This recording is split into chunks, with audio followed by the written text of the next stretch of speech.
Take two. Let's get it. What's going on, guys, and welcome back to the channel.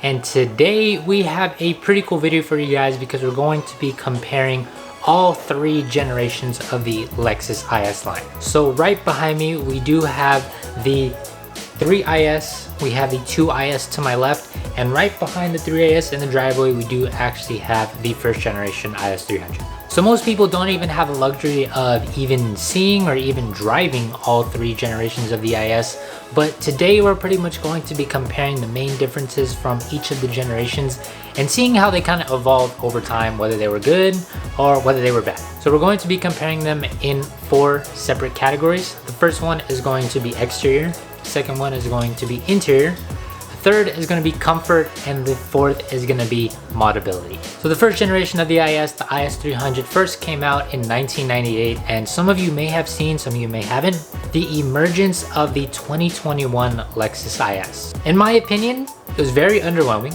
I thought it was going to look a lot more different than it actually does. Maybe I just need to see the actual car in person and not just in pictures. Looks very similar to the 3IS. If you think about it, that's almost 20 years that has passed by from each different generation of the IS. So enough of me blabbing, let's go ahead and jump right into these cars. All right, so to my left here, we do have the first generation IS300. This one has a more boxier look, pretty much the more early 2000s JDM style kind of look. Probably out of the three, the only car that you can kind of picture like crazy vinyl stickers on, like Fast and Furious type stuff on there. This one in particular does have a lip kit on it, so it has the rear, it has the sides, and it's currently under a current rebuild, so you don't see the front here, that's why. So yeah, if you kind of compare these cars to all of the cars that came out in the early 2000s, they do look pretty similar. Most of the cars that came out in those ranges of years do have a similar kind of body style that you can kind of see driving around nowadays. So it's not too hard to spot one of these, but when you do see them, they do look really good. Stock and even fixed them. Alright, so to my right here, we do have the second generation IS. So just based on first glances, this one is much more rounder compared to the first generation. The first generation seems like a more boxier style. This one did come in a convertible option that you can get. Compared to the first generation, that one only had the Sport Cross one, which is pretty much just the hatchback version of the first generation. Second generation, you do have like the coupe convertible, but you mostly see these around. But yeah, they just went for a more curvier look from the first generation to the second generation. So now let's see what the third generation is all about. So to my left, we do have the third generation IS. It's kind of like a combination of the 2IS and the first generation. You do have the curviness of the second generation when it comes to like the front end and the hood and all that stuff. But when you go to the back, it has a more boxier look that it gets from the first generation, which I really do like. It does mesh well when if you think about like the evolution of cars. You do pull something from each generation of the IS, which is really cool. And they do have little accents that makes it stand apart from each generation. So you have like the ginormous grille up in the front, and with this one, it didn't come with the option of a different body style. It only came in the sedan version, but to be honest, I can't really complain. It looks really good the way it is, and honestly, I wouldn't change anything about it. Now, let's move on to the interior. So now we are in the first generation IS300 interior, and I can honestly say that this is the epitome of early 2000s JDM interior. You do have like the cloth leather seats. This particular IS does have like the blue black interior. You do have like the blue suede on the door panels. The seats are cloth as well. So they did come with a tan option. I believe towards the end of the first generation, like from 03 to like 05 or something like that, they did offer full leather. It does have the old school kind of stereo system. You can put cassette tapes, but they do have the CD option, which is cool, I guess. Everything in here just screams JDM, and you can't really complain about the interior for the technology that it came with. Since we are in here, we might as well just talk about comfort wise. So comfort is going to cover driving the car and how it feels like on the inside compared to the conditions that you're in. So this one is pretty modified. It does have a straight pipe exhaust and it is low. So when it comes to like driving in the city, driving on the freeways, it does drone a lot and you will have to avoid potholes. So comfort wise, it's very so-so for the mods that are in here. But from what I remember with driving it when it was stock, it's Seems like a tank, to be honest. It's very luxurious for an early 2000s car. The only drawback is if I was to take this on a road trip from like San Francisco to LA, this is the last car I would want to be in for 6 hours. I don't consider this a comfortable ride for long distances. If I'm going maybe an hour, I can definitely do that, but when it comes to more than that, I don't think it's as comfortable to sit in this car for maybe even 2 hours or more. The seats aren't very like comfortable since it is almost a 20-year-old car. The technology for cushion wise isn't gonna hold like your butt or like your back for a long distance. Now let's look into the 2IS and let's see what's a little different compared to this one. So now we are in the 2nd generation IS. Just getting in the car compared to the 1st generation, there is a lot more leather compared to the first one.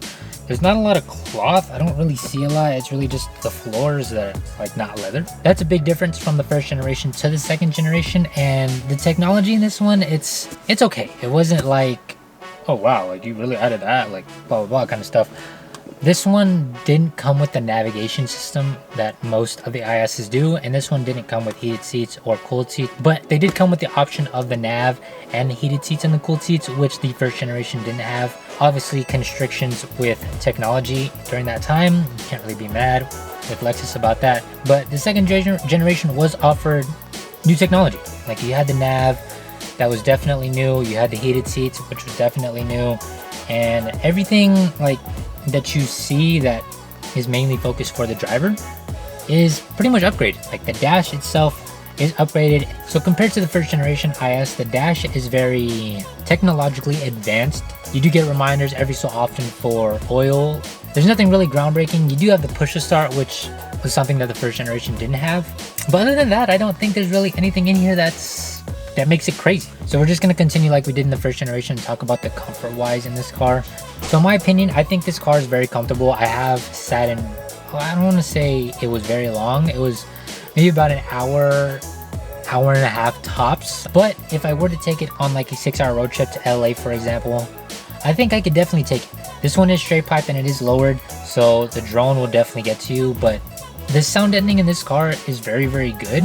Like it's just like it's super spacious and it's super comfortable in here, which makes me think that I can take it on long road trips.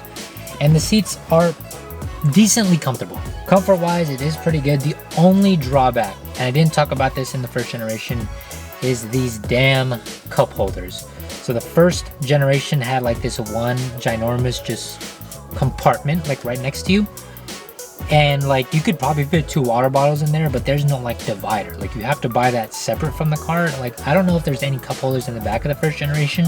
So with this one, you do have 2 cup holders in the back with the armrest. This in the front, you got like 1.5. Like what is that? Like you have like a cup holder and a half. But we'll talk about that more when it comes to the 3rd generation. But overall, the interior and the comfort wise of this car is very good.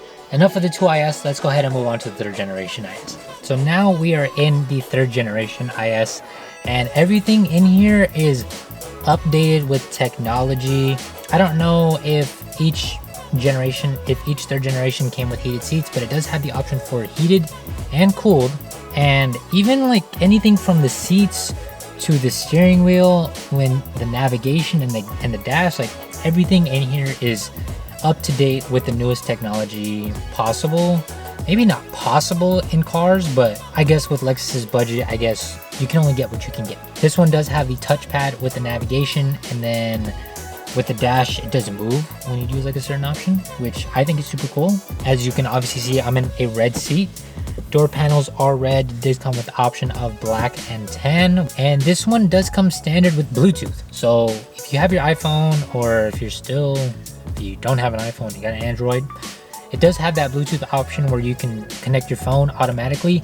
Neither of the 1st generation, and I don't believe the 2nd generation did either. This one did come with a Bluetooth option for I think all of the 3ISs, which is honestly pretty cool. Like you don't need to buy an extra adapter to connect to your car to connect via Bluetooth. And the other technology that I want to bring up is on the sides, it does have the car detector. So if there is another car on the side, it does detect if there is a car in your blind spot and stuff like that.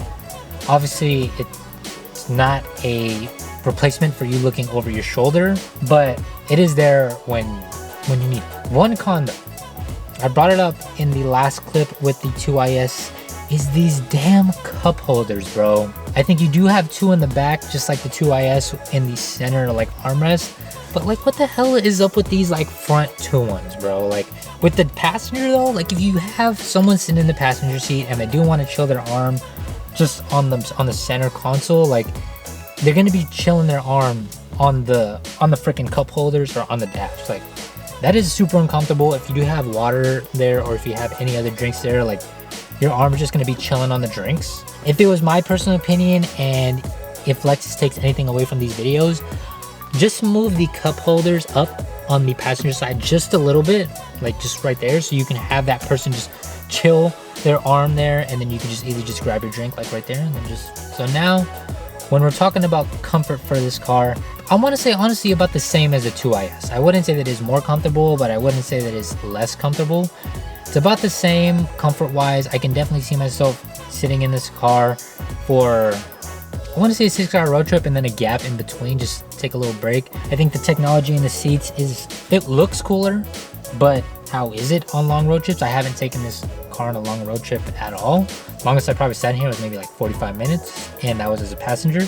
Now we'll move on to the last category with modability with all three of these cars. All right, so lastly, we're just gonna talk about modability with all three of these cars. The first generation is I want to say the most heavily modified one. This one is very easy to mod when it comes to tail lights, intakes, coilovers.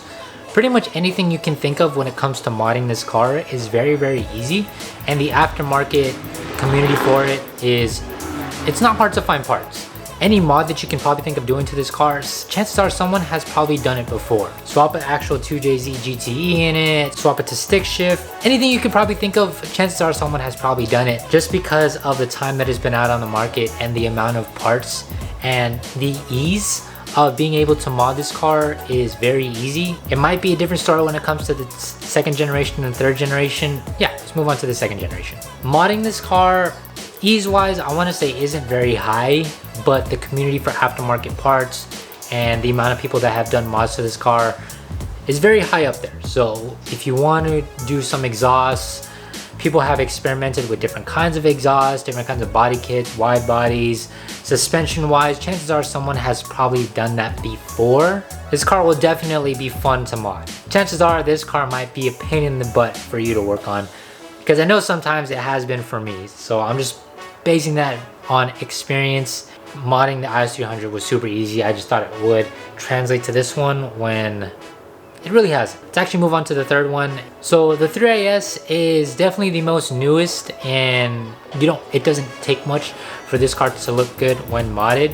But the aftermarket parts for this is more compared to the second generation and the third generation.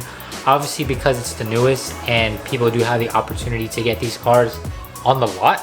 So it's not hard to find parts, but just based on seeing Instagram pictures, YouTube videos, the amount of mods you can do is honestly endless for this car. Like you can bag it, you can wide body it, you can keep it stock. You do have a whole community who has a lot of these, so you can always rely on people for help when modding this car. Very good to mod a 3IS. All right guys, so that's gonna do it for today's video. If you guys enjoyed this video, definitely give this video a big thumbs up. I was a little constricted on space because obviously COVID, I can't just take these cars to the park or any just random garage. If you guys felt that I missed out on something, definitely put it in the comment section down below. I want to know what your guys' experiences are. If you guys have owned multiple generations of IS, if you guys owned all 3 generations of IS, let me know what like your experiences are in the comment section down below, because I'm curious to see what you guys have found without the years driving the car and experience. If you guys aren't already, subscribe to the channel down below, because we will be doing more stuff with